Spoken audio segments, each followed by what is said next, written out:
It's a beautiful day in the neighborhood.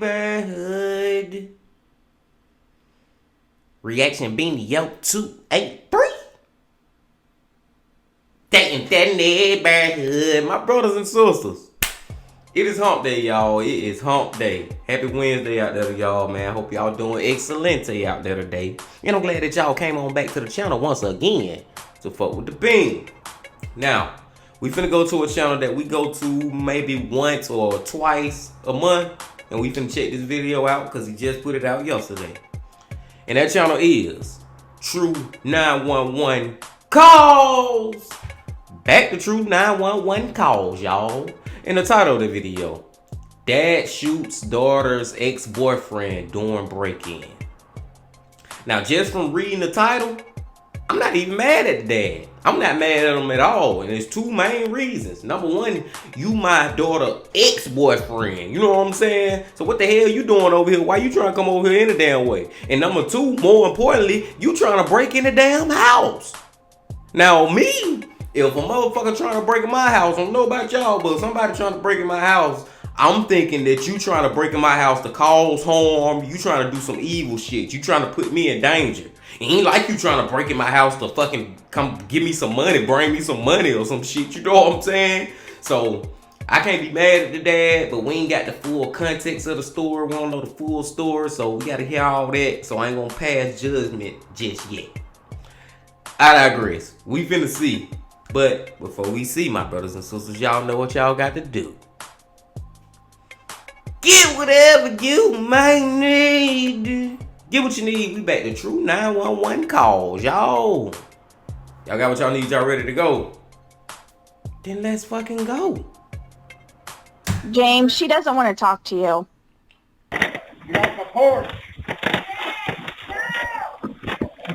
Then, a small community is shaken by scandalous details of a horrific crime. Questionable Facebook posts may have predicted a triple murder. And a 5-year-old saves his mom's life. Let's dive in. It was an ordinary Sunday morning in July 2022 when a chilling 911 call was made to the Shelby County Sheriff's Office. Little did the dispatcher know that this call would soon take a deadly turn. 911, what's your emergency? Hello? There's some guy on my front porch, and he won't leave, and he's got his hands behind his back, and he won't answer me on the ring.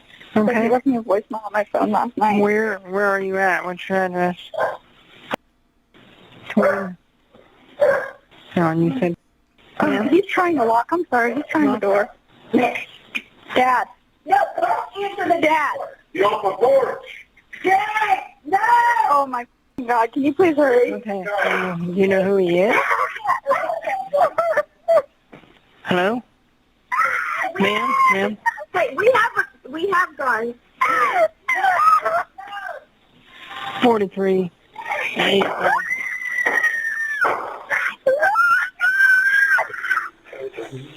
trying to North Peak Road. Rail service attempting to gain entry into the road. Still getting further. Please hurry. I'm sorry. Ma'am? Yeah? What's going on? He broke through the door and my dad shot at him. Ma'am, he shot at him? Yes, Do we know where he is? No. Where Here's is he? information. Mail says I broke through the door. There's been a shot fired. Still getting further. Can you please hurry, please? Yes, please? what is your name? Do what? Do what, ma'am? Where is the subject that was I broke don't in? know. I don't know where he is. Did he run or is he still there? I really don't know, ma'am. I'm hiding.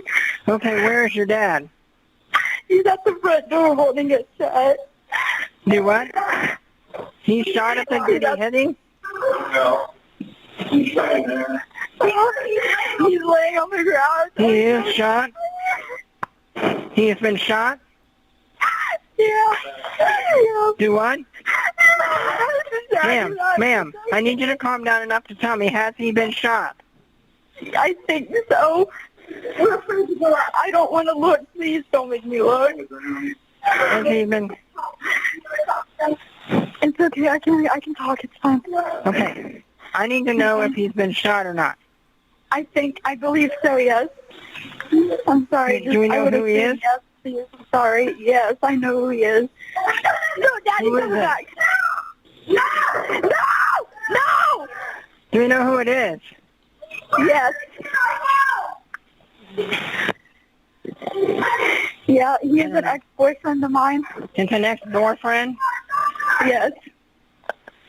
They're advising a male subject has been shot. I'm going to put squad on standby. I'm so sorry. I'm so No, sorry. you're fine. You're fine. I'm so sorry. Is he on your front No, porch? do not open the window. I'm sorry. Is he still on the ground now on the front porch? Yes, or is he yes. He's on the ground. He's trying to break into my house. He tried to break into the house? All right. Stay in line with me. He broke our door in. Trying to get to our daughter. I'm sorry.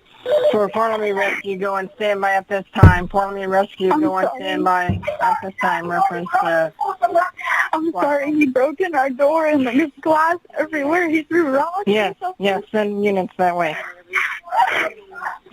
Just send them. No, I'm not mad at you. Thank you. Come here.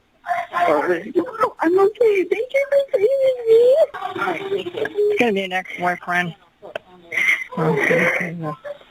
Dad, you're the best dad ever. You just saved my Yeah. life. I know I got Fort Laramie. It's gonna be Fort Laramie. I just No, you saved my life, Dad. do what? Did he have a gun also? Did No. he have a gun also? That's not the time to do. I'm sorry. Do what? No, I'm sorry. Is he I'm breathing? sorry. I'm trying to calm my dad Is down. he breathing? I don't know. There's a neighbor. There's a neighbor out there checking on him. I don't know. I'm sorry. Could you please hurry, guys? Yes, I've got units headed your way, ma'am. Okay, I'm sorry. Thank Just you. calm down. Neighbors are Calm out there down. checking on I'm him. still getting further. All right, I'm getting units headed your way. Okay, do we know who the male subject is? Yes, I know his name and everything. What is his name? James Rail. James Rail, and it's an ex-boyfriend? Yes, ma'am.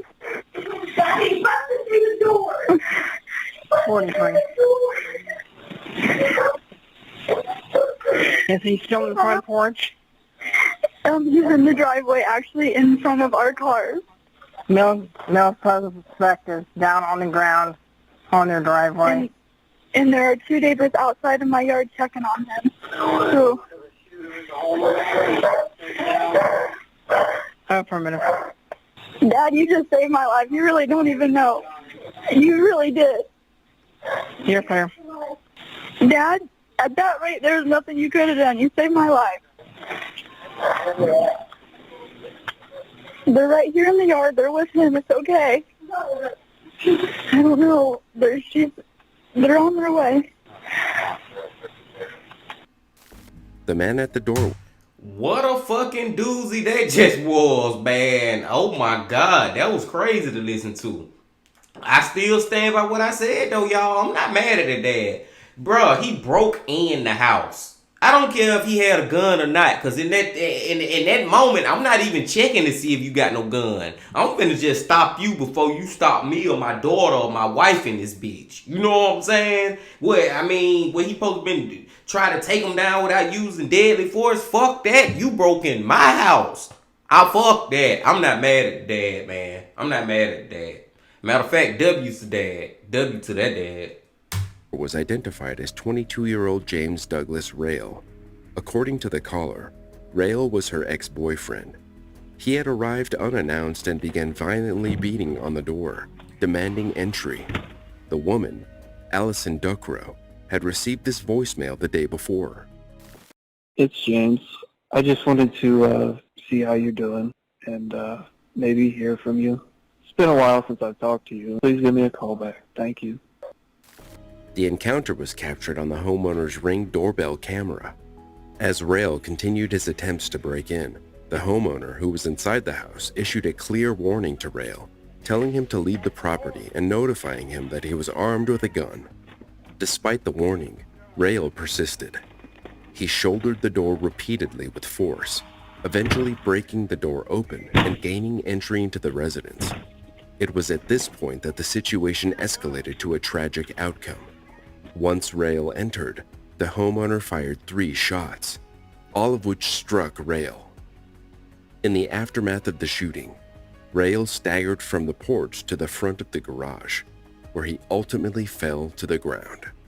When the sheriff's deputies arrived at the scene, they found the intruder unresponsive. Despite efforts to save his life, he was pronounced dead at the scene. No charges were laid against the shooter, Mitch Duckrow, after a grand jury voted 8-1 against indicting the woman's father. The outcome was largely expected because of Ohio's Stand Your Ground and Castle Doctrine laws, which allow a homeowner to defend themselves without any legal duty to retreat. James Rail's sister wants a full investigation into the shooting, saying officers were only on the scene for 2 hours before rushing to the grand jury. The woman says her brother had no history of aggression or violence, and nobody will ever know what his intentions were that day. The sheriff's department refuted her claims, saying they did conduct a full and thorough investigation.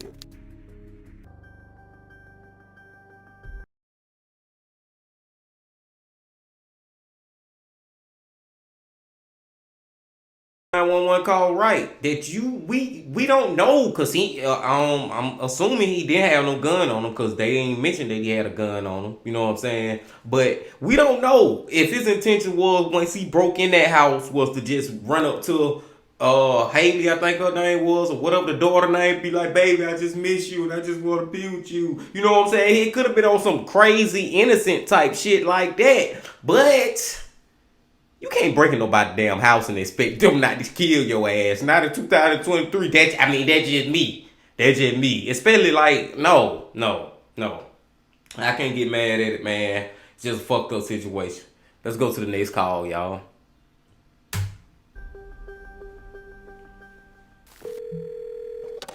A woman told her family that she had killed 3 people after walking in on a threesome, but her relatives initially hoped it was a hoax.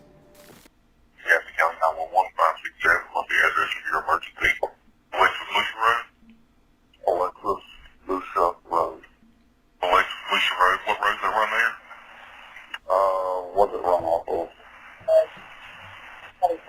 It's near Highway 27. Okay, what's your name, sir? And what's the phone number you told me from? Tell me exactly what happened. My sister-in-law has told her family that she killed her husband.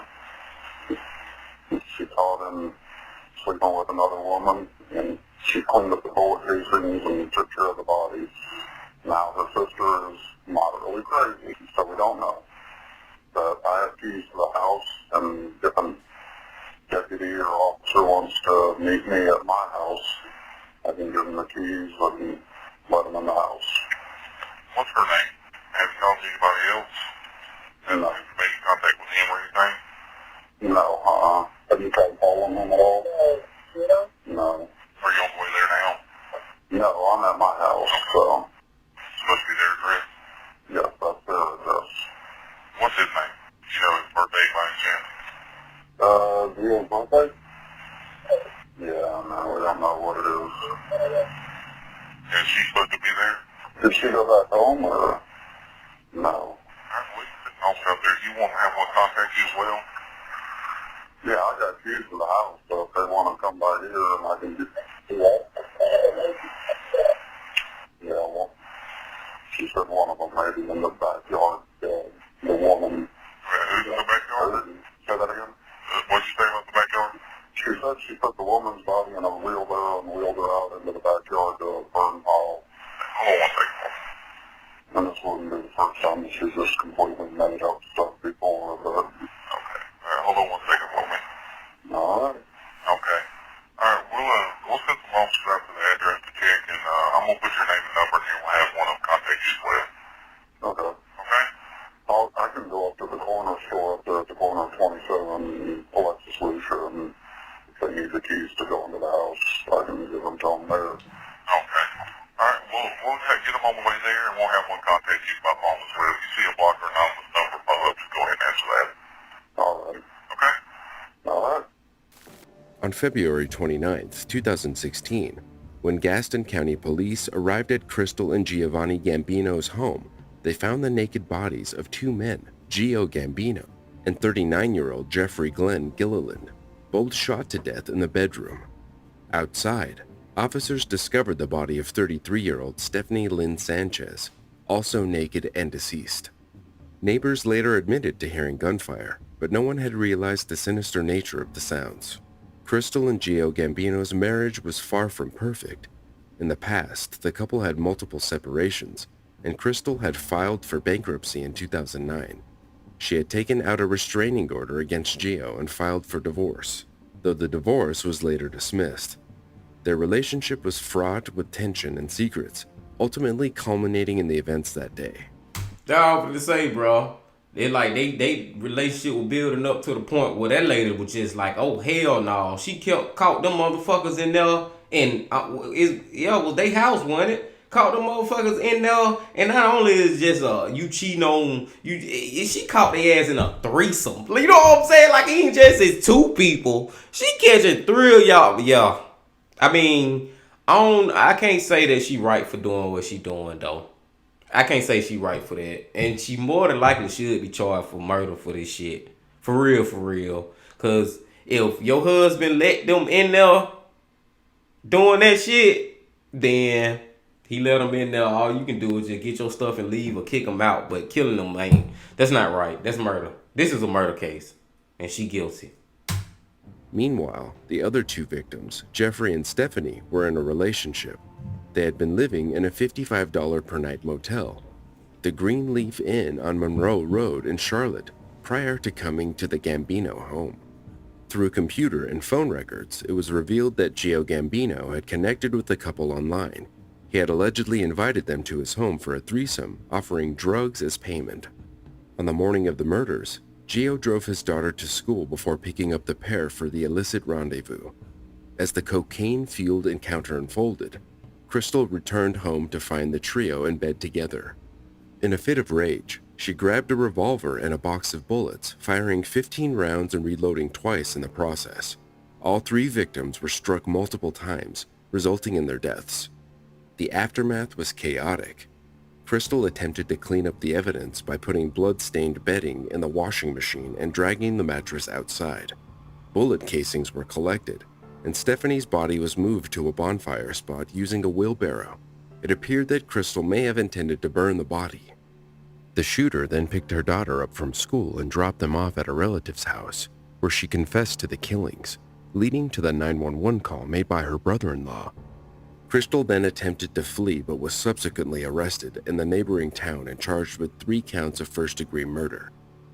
However, the case took a turn when it was discovered that Crystal had a history of documented mental health issues. In court, she pleaded guilty to 1 count of manslaughter for the murder of her husband and 2 counts of second-degree murder for the killings of Jeffrey and Stephanie. Her defense argued that her actions were driven by domestic violence, mental health issues, and infidelity. The judge handed down a sentence of 23 to 29 years in prison for the murder charges, with an additional 6 to 8 years for manslaughter. The sentences were to be served consecutively, meaning Crystal would spend a significant portion of her life behind bars. During her sentencing, the woman expressed remorse and regret for her actions, saying, "I could say I'm sorry, but I don't think they'll accept it anyway." And she was right. The victims' families were disappointed with the outcome. Today, Crystal Gambino remains incarcerated at the Anson Correctional Institution in Polkton, North Carolina. She is not eligible for parole. I'm glad she ain't eligible for parole, but I just feel like, so what she got, like 35 to 40 years pretty much? And at her age, if she was to get out, what she'll be maybe 70, 80, something like that. But she do got a slim chance of actually being able to be free again one day. Long story short, story long, they should have just gave her ass life in prison and be done with it. Just be done with it. Life. Just give a life and be done with it. I don't know why they be coming up with these different odd ass years they be giving people. You get 15, you get 23, you get 27, I'm gonna give you 33, I'm gonna give you 42, but I'm gonna give you 12. Like, come on, man, just give these murderers life or the death penalty and be through with it. Let's go to the next one, y'all. The next call, y'all. After a custody dispute took a dark and tragic turn, the killer calmly called 911. Greenwood 911, may I help you? Oh, yes, I need an officer. What's wrong? Oh, I'm just stressed out, and I'm about to take my life. What's your name? Please put it out. It's unknown. Okay, do you have a weapon with you? Huh? Do you have a weapon with you? Yes. Get in there. Don't point at me. What's going on? In the days leading up to the tragic incident, Brian Sweat made some alarming Facebook posts. But were there clues that he intended to kill all along? The relationship between the 27-year-old father and 26-year-old Chandra Marie Fields became increasingly fraught with tension over time, until an ongoing custody dispute over their daughter, Ava, reached a boiling point, setting the stage for the 2013 shooting. When SWAT arrived at the Greenwood County, South Carolina residence, they found bodies scattered throughout the home. The victims included Chandra, her 51-year-old father, Richard Allen Fields, and her 49-year-old stepmother, Melissa K. Fields, as well as two young boys, William Asa Robinson and Tariq Kenyon Robinson, nephews of Chandra. As investigators combed through the devastating scene, they established the order of events leading up to that day. In a chilling Facebook post, dated October 20th, Sweat alluded to his legal troubles, writing, "I just hope this judge don't slap me with the whole 45 years. On the day of the shooting, he had skipped a court hearing on charges of first-degree burglary and petty larceny. On October 29th, Sweat broke into Chandra's father's home and lay in wait for the family to return. When Chandra, her parents, and two young nephews arrived, they were met with the unthinkable. Miraculously, amidst the chaos, 4 children were spared, including Ava and Chandra's 2 older daughters. Sweat instructed them to leave the house, and they sought refuge at a neighbor's residence. Around 6 p.m., Sweat's parents received a phone call from their son. With a heavy heart, Pam Sweat recalled her son's words, "I'm sorry for what I've done. I love you." When she pressed for more information, he admitted, "Yeah, I killed somebody." The sound of sirens in the background signaled the arrival of law enforcement as the call came to an end. There was no sign of a struggle inside the house. While deputies had responded to at least one previous quarrel between Sweat and Fields, the couple had no history of domestic violence. Brian Sweat's background, however, revealed an extensive criminal record, including arrests for assault, battery, grand larceny, forgery, burglary, and petty larceny. Despite his record, Sheriff Davis remarked, "I see nothing in his prior record that would indicate anything of this magnitude." In the aftermath of the tragedy, neighbors recalled interactions with the family, their memories now cast in a somber light. Richard Fields had allowed Sweat to store his recreational vehicles on his property, but over time, tensions had arisen.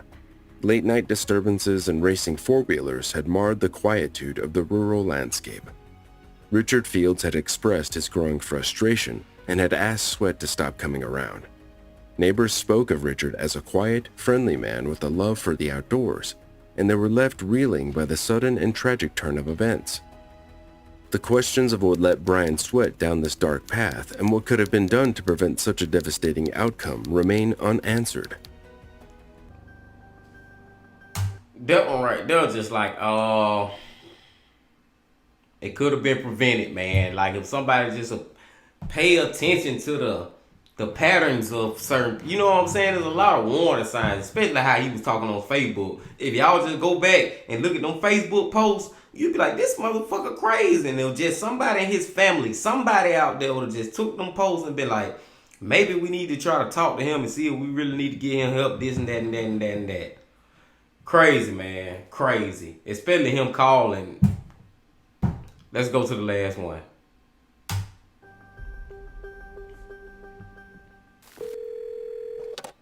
Because it's only like 2 ones and only 1 9.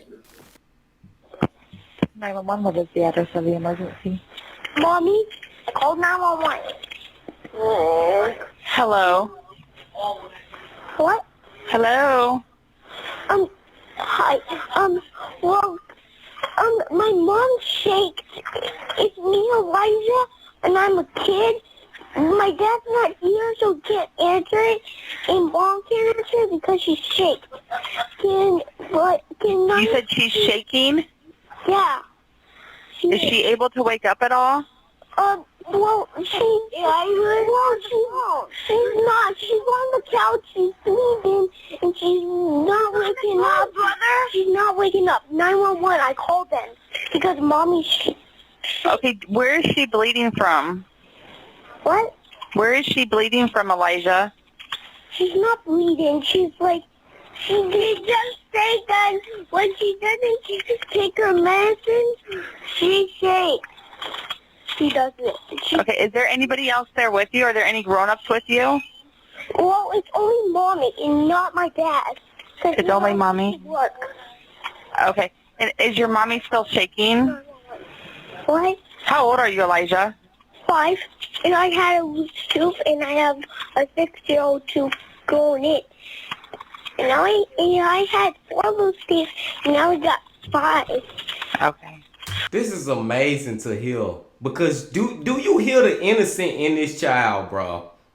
He doing the right thing, the most amazing thing, the best thing ever, to be calling 911 to try to help his mama because he knows something going wrong at that age. But you hear when he started talking about, and I got loose tooth, and I got 5 more, and then this, that just lets you know the innocent and the beauty of that child, man, of what being a child is all about, bro. And he a smart child at that. Shout out to Elijah, man. Well, just stay on the phone with me until somebody gets there to help you, okay? Are you going to be able to unlock the door when they get there? Yeah, I think so. Cause it's right next to the doorknob. Okay. Okay, and is it your brother or your sister who's there with you, Elijah? No one's here except Mom. Just you and Mom? And brother. He's 4. And brother? Mom and Eli and Calvin. We all are here. Okay. It's only Calvin, me, and Mom. That's why I called 911. That's a very good thing that you called 911 to help her. Yeah. We're going to get you some help over there, okay? Is she still shaking? No, she's sleeping. She's sleeping now? Yeah. Are you able to wake her up at all? Nope, not at all. Not at all. She's still sleeping. And what is your mommy's name? Kristen. Kristen? Yeah. It's at house. Webster Street. Yes. Daddy has a new car and has a blue car with letters on it. Okay? Okay. Is Daddy's car still there, or does Daddy have it at work? Well, Dad's truck is at work. His new one with no ladder, and the blue car's still here. Okay, there's going to be an officer pulling up here pretty soon to help your mommy, okay? Are you able to watch out the window for them? Yes. Do you see the officer, Elijah? Yep, I do. I do see the police officer. You do? Can you go unlock the door for the police officer? Yes. Let me check if it's locked, though. Okay, yep, check if it's locked first. It's unlocked. Okay, what's going on? My mom shakes. Shake? Yeah. Elijah Wow, Cassiano. bro. That make my heart just feel all warm and fuzzy on the inside, man. Wow, bro. Elijah, bro. Elijah, bro. Let's go. was at home with his younger brother on January 26, 2022, when he realized his mom, Kristen, was unconscious on the couch. She was having an epileptic seizure. Thankfully, Elijah's parents had trained him on what to do in that situation. The 5-year-old knew Kristen hadn't taken her medicine and quickly called for help. On the other end of the line was dispatcher Janet Ritter. She said they get calls from kids often, but none are as helpful as Elijah was. And the two got to meet each other when he was honored as a kid hero. The Fort Wayne CCP board, which includes County Commissioner Richard Beck, Sheriff David Gladeau, and the police and fire chiefs gave Elijah a special certificate and a superhero cape. The little boy also got to meet a superhero himself, Captain America. For more True 911 calls, watch this episode next. Yeah, y'all. W. Elijah, man. Like, that just thinking about the age and then just how young and innocent he was, and just, that just was amazing to hear, man. It felt so good to hear that, man. To hear just how the youngest of humans can be so fucking just brilliant. I don't know, that's just a feel-good story, man. Made me feel good at the end of this. These was fucking crazy, as always. That first one, like I said, I can't blame the dad at all. I can't blame him at all. The second one is, that damn lady, I know she was hurt, man, walking in that house and seeing her husband in bed with 2 other people having sex and shit. I know that shit hurt, but I don't feel like she should have killed him for it. You know what I'm saying? Like, at the end of the day, man, you do the crime, you do the time. That's how I feel like that second story went. The third story, just like, damn, bro, y'all could have probably prevented this shit. Somebody, it ain't like he was just holding it all in. He was giving people warning signs, but nobody took it seriously. That shit happened a lot of time with a lot of these killers too. Nobody take them serious until it's too late. It's too little too late. And the fourth one, good old Elijah, man. W. Elijah, y'all. Elijah he did an excellent job. Keeping his mama alive, pretty much saving her life. But I digress, my brothers and sisters. Hey, y'all hit that like button, comment, subscribe, all that right there. And I'll see y'all tomorrow for another reaction video. But before I see y'all tomorrow, my brothers and sisters, y'all know I got to say this. Love, peace, and happiness. Stay safe. Don't stop. Keep going. Yeah.